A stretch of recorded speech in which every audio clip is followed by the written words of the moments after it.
Bom dia, meus irmãos. Obrigado, irmã Jairce. Que bênção é cantar hinos. E agora com a máscara eu fico mais à vontade, porque eu fico um pouquinho com vergonha de cantar alto. Os outros acharam que eu estou muito assanhado. E com a máscara eu posso cantar, ninguém está vendo que eu estou cantando alto, né? Como é gostoso cantar hinos. Que desperdício as pessoas cometem por não frequentar igreja, por não cantar hinos. Passam o ano inteiro sem cantar um hino. Que coisa triste. Muito bom estar aqui, louvando a Deus com os irmãos. Últimos dias, dia 29 está chegando, para a alegria da Dona Edna.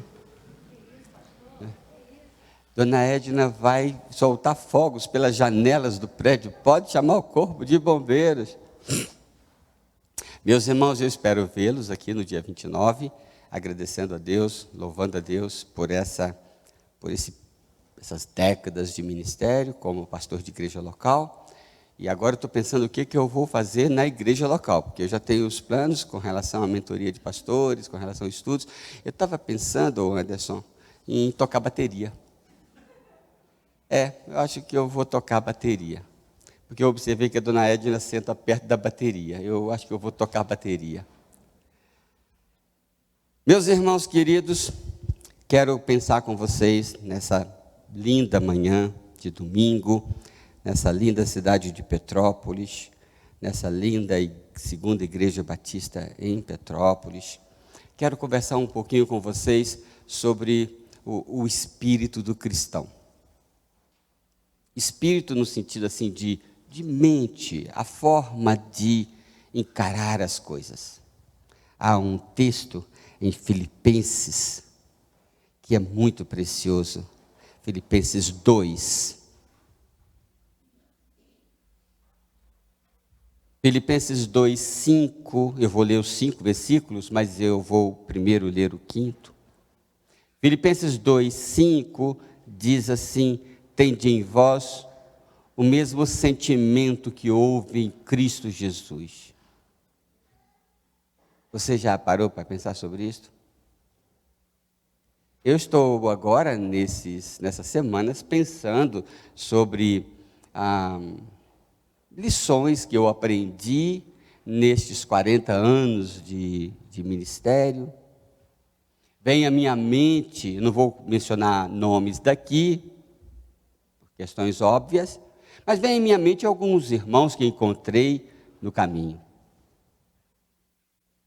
Eu estava me lembrando há pouco da irmã Cleusa Nantes, uma senhora de oração, na Igreja Batista de Bom Retiro, lá em Patinga. Para mim, aquela mulher tem isso aqui. O mesmo sentimento que houve em Cristo Jesus.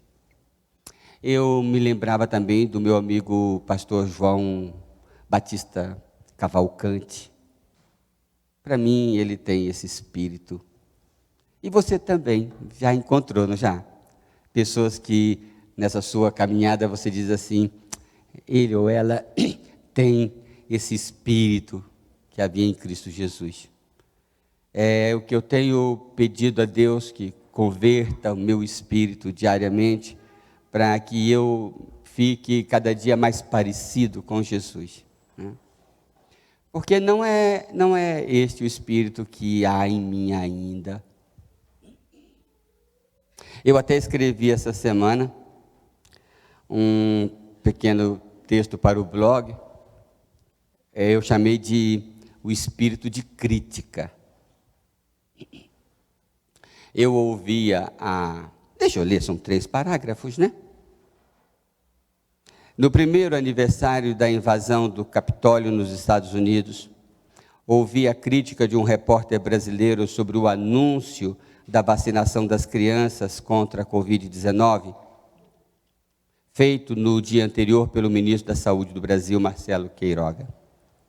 A crítica era de que o ministro só estava a implementar o plano de vacinação porque, na consulta pública realizada, a maioria do povo pediu que assim fosse feito.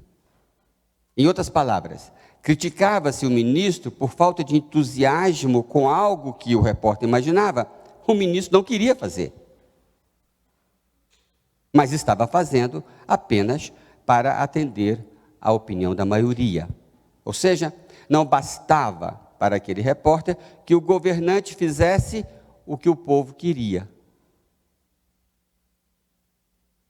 Eu pensava comigo, parece que o que se deseja é a destruição da opinião do outro, e não o exercício livre, pacífico e saudável das diferenças. Na atual democracia, já não basta conseguir mudar as ações. É preciso intimidar, constranger e destruir. Mas aí eu percebi que eu estava elaborando críticas ao repórter.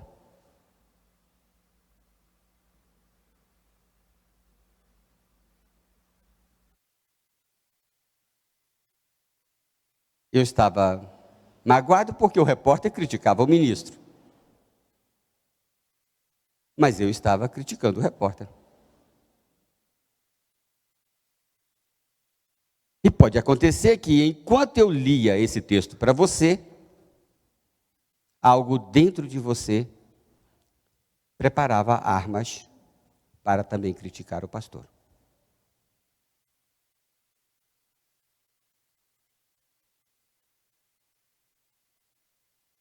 O que acontece com a nossa geração?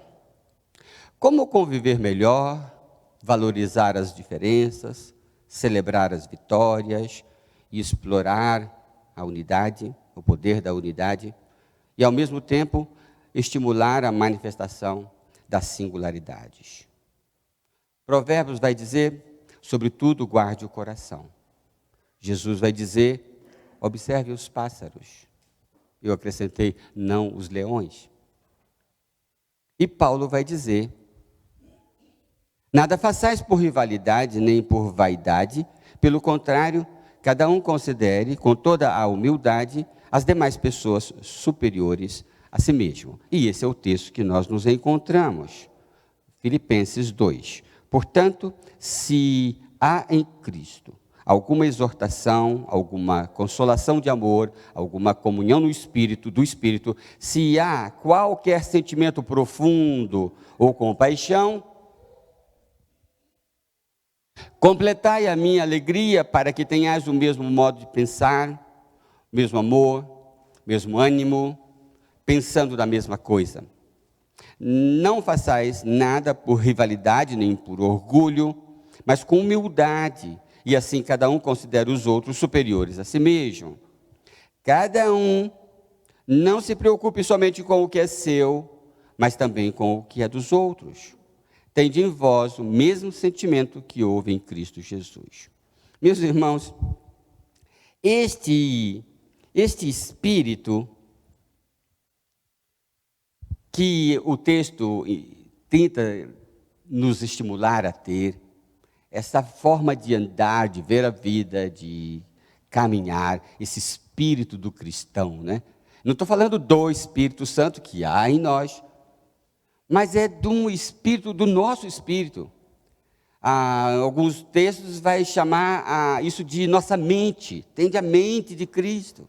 A forma de pensar, a forma de ler, a forma de tratar as pessoas, a forma do coração. Né?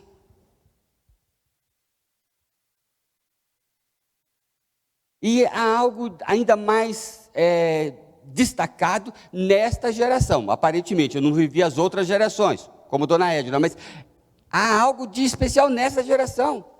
Olha lá no Cazaquistão. O presidente mandou o exército matar as pessoas que estão se manifestando. Na maior democracia do mundo, eles invadem o templo da democracia. Tem um espírito de crítica dentro de nós. Falei para o Fio, 4 anos, meu netinho. Fio, come brócolis, que você vai crescer igual o Luca. Ele disse, não. Vou crescer fazendo aniversários.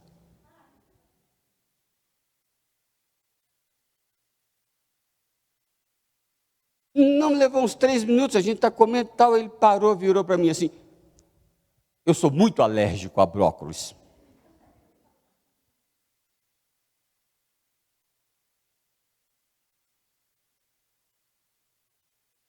A outra, Sophie, acho que ela está com 2 anos, né? É? Deve ser, uns 2 anos. Está lá passando, eu falo, Sophie, beijinho pro vovô. Ela diz, não. Eu mando um beijinho para ela, ela recusa, ela diz, não aceita o beijo que eu mando para ela.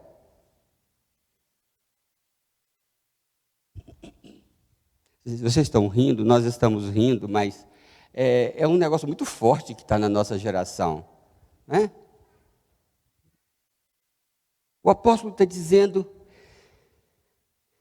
se há em Cristo alguma exortação, alguma consolação de amor, alguma comunhão do Espírito, olha de que ele está falando.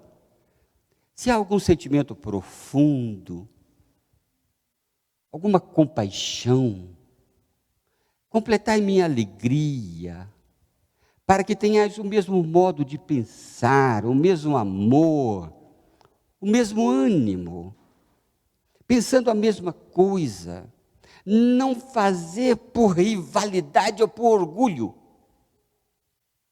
mas com humildade, e assim cada um considere os outros superiores a si mesmos. E cada um não se preocupe só com o que é seu, mas também com o interesse dos outros, e aí ele arremata, tende em vós o mesmo sentimento que houve em Cristo Jesus, aquele modelo de vida. Fala-se muito em teoria de conflito, né? Fala-se muito em valor do protesto, né? Mas definitivamente o que o Evangelho ensina é diferente do que este mundo ensina e pratica. Então eu quero chamar a sua atenção, pensando nesse texto, em algumas lições aqui, se chegar aqui o horário, eu continuo à noite. Primeira lição, parece que tem a ver com reprimir a ambição. Versículo 3 diz, não façais nada por rivalidade, nem por orgulho, mas com humildade. Muito interessante essa expressão, não façam, nada façais. Parece que está sugerindo uma desaceleração.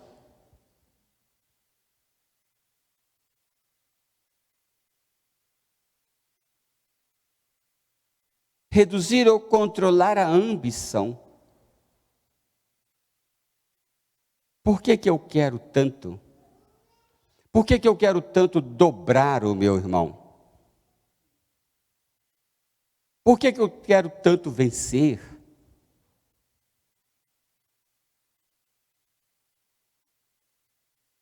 Por que a competição é tão forte dentro de mim? Por que mesmo como pastor, quando um outro pastor diz que a igreja dele cresceu, eu me sinto desconfortável e não feliz, porque a igreja dele cresceu? De onde vem esse espírito? Tiago vai dizer, ou vai perguntar, de onde vêm as guerras e contendas que há entre vocês? Não vem das paixões que guerreiam dentro de vocês? Vocês cobiçam coisas e não as têm. Matam, invejam, mas não conseguem obter o que desejam. Vocês vivem a lutar e a fazer guerras. Não têm porque não pedem.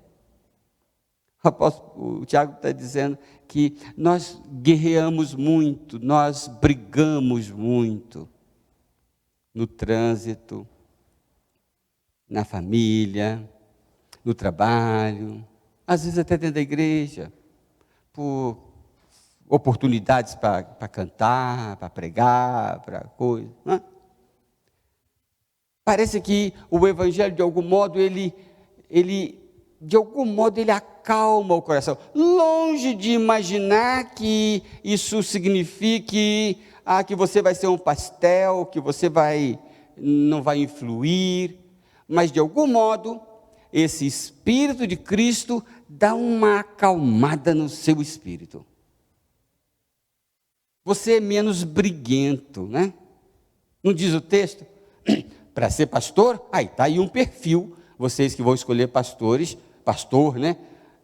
Daqui a pouco, o perfil. Não pode ser briguento. Não é o que diz a palavra? Não pode ser briguento. Mas não é só o pastor que não pode ser briguento, né? Todos nós, é o cristão, é o espírito do cristão.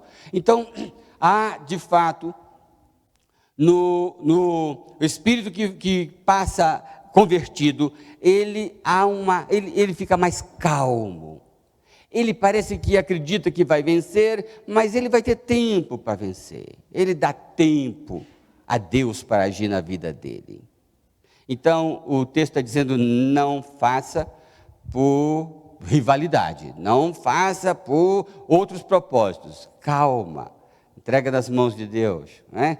Deixa Deus dirigir. Então, há nesse espírito do cristão uma reduzida, uma controlada na ambição.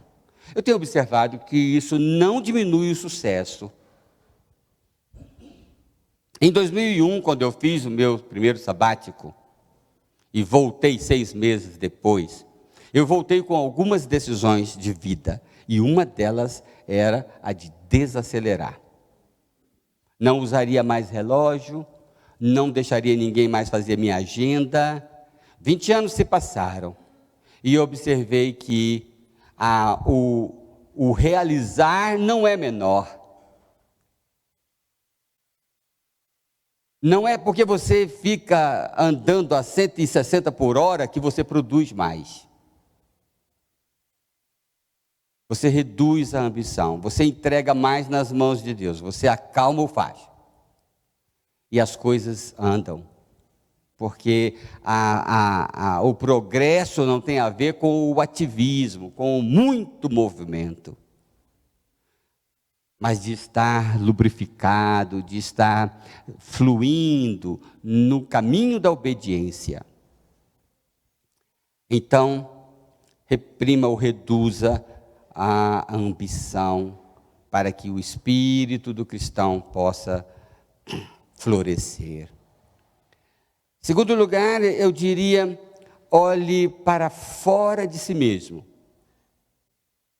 O cristão, se ele tem uma ambição menor, há algo aqui muito, muito singelo, muito especial. Ele não se recolhe. Eu não tenho mais grandes planos. Não. Ele tem grandes planos. Os planos ficam maiores ainda. Mas a força que ele vai empregar para executar esses planos aqui é mais controlada. Mas, por um outro lado, o outro lado de uma mesma moeda é que ele se volta para o outro. Cada um, versículo 4, não se preocupe somente com o que é seu, mas também com o que é dos outros. Então, você quer encontrar uma pessoa com esse espírito, você vai encontrar uma pessoa que está voltada para o outro, olhando para fora. O versículo vai dizer, não sejam egoístas, na nova versão transformadora. Não sejam egoístas. Esse espírito do cristão tem a ver com uma redução do ego, do egoísmo.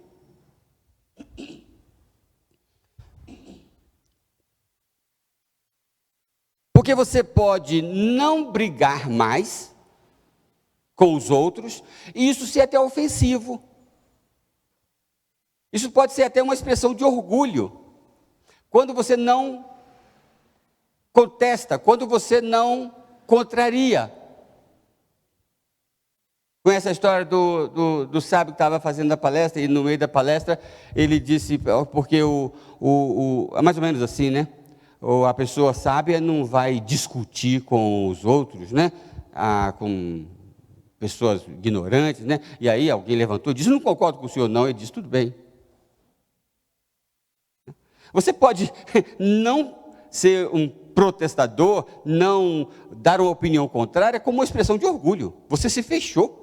Você está, na verdade, não é demonstrando humildade, é demonstrando desconsideração para com o outro. Então você pode se fechar o seu mundo na busca dos seus interesses e pronto. Que se arrebente o mundo. Eu não vou ficar brigando, eu nem vejo televisão mais, nem assisto repórter, eu não sei nem o nome do presidente da república, eu não quero saber, mas isso não é uma grandeza. Entende? É você se fechar no seu próprio mundo, no seu próprio egoísmo. O texto não está dizendo isso, está dizendo para não ser conhecido pela rivalidade, mas ser conhecido pela interação, pelo serviço, pelo amor ao outro, pela preocupação com as necessidades do outro. Eu posso não querer derrubar o outro, mas também não querer ajudar a ninguém.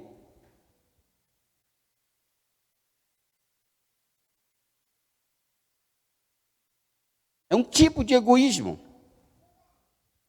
Jesus não disse, negue-se a si mesmo. O que Jesus disse foi, negue-se a si mesmo, tome a sua cruz e siga-me. Sentiu a diferença? Não é negar a si mesmo e achar-se num ponto. Que ponto é esse? Não sei se o Google Maps consegue localizar esse ponto em que você nega a si mesmo e ali você fica? Pode imaginar isso? Uma pessoa que nega a si mesmo, ponto. Ali ela para. Ela não toma a cruz e segue.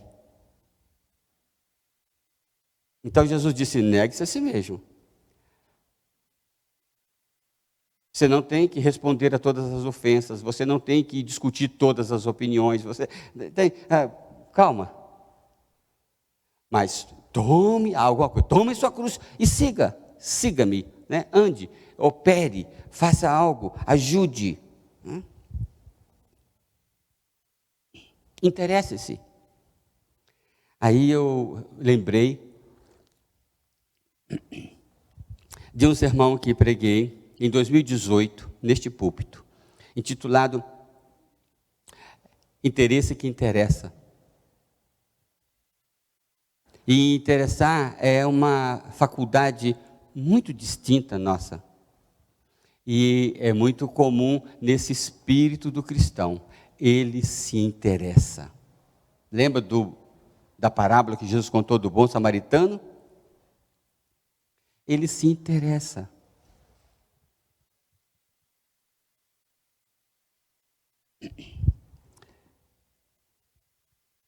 Terceiro lugar, e aqui eu paro, a gente continua às 7 da noite. Cuidado para não adotar o espírito do mundo. Na Nova Versão Internacional, a tradução vai ser, nem tentem impressionar os outros ou alguém. Nada façais por rivalidade nem orgulho, não tentem impressionar outros. Nós, como eu disse, vivemos nesse mundo um espírito de desconstrução. E você acha que nós não estamos sendo influenciados por esse espírito do mundo? É claro que estamos. A proposta é que o nosso espírito vai influenciar o mundo, não é? Mas nós somos impactados por esse espírito crítico, de rivalidade que há no mundo.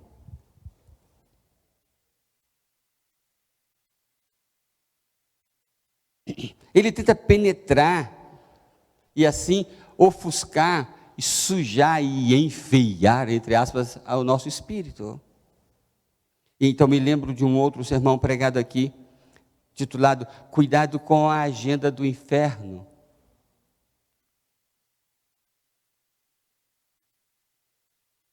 Quando eu discuti aquela parábola do joio, que foi plantado junto com a boa semente. Então, nesse esforço nosso de ter a mente de Cristo, de sermos governados, conduzidos por este Espírito, há um joio, fazendo o nosso espírito ficar perturbado e querendo sufocar esse nosso espírito, sufocar o desejo do nosso coração de refletir a Jesus. Então eu preciso ter cuidado com isto. Em outra ocasião, em 2016, eu preguei um sermão intitulado As Janelas do Corpo, quando discutimos sobre Marcos 8, que diz: guardai-vos do fermento dos fariseus e do fermento de Herodes. Jesus fala que alguns elementos são facilmente expelidos do corpo. Alguns outros permanecem impactando nosso coração. Então, temos que ter cuidado com o que recebemos, para não permitir que, em vez de recebermos da palavra, em vez de recebermos do Espírito, em vez de recebermos da própria presença de Deus, através das nossas orações, em vez de recebermos esse Espírito do culto, nós recebemos o Espírito do fermento, o fermento deste mundo, Herodes, que influencia nossos corações, enquanto que Daniel decidiu no seu coração não se contaminar com as iguarias do rei, ou seja, com as coisas desta vida. Ele decidiu ser diferente. Então, cuidado, eu preciso ter cuidado, já que eu quero, como diz o primeiro versículo, né? Se eu quero cultivar e experimentar e revelar este sentimento profundo, esta compaixão, versículo 5, esse sentimento que houve em Cristo, eu quero que isto governe o meu caminhar, eu preciso ter cuidado com a influência, no sentido contrário, que combate a este espírito. Eu quero influenciar, eu quero, ao falar, de algum modo ser Jesus falando, ao me interagir, de algum modo ser Jesus interagindo, né? Eu quero andar cada dia mais nesse espírito. Então eu quero parar aqui e convido você a continuar comigo hoje às 19h. Que haja em mim o mesmo sentimento que houve também em Cristo Jesus, o nosso Salvador. Amém?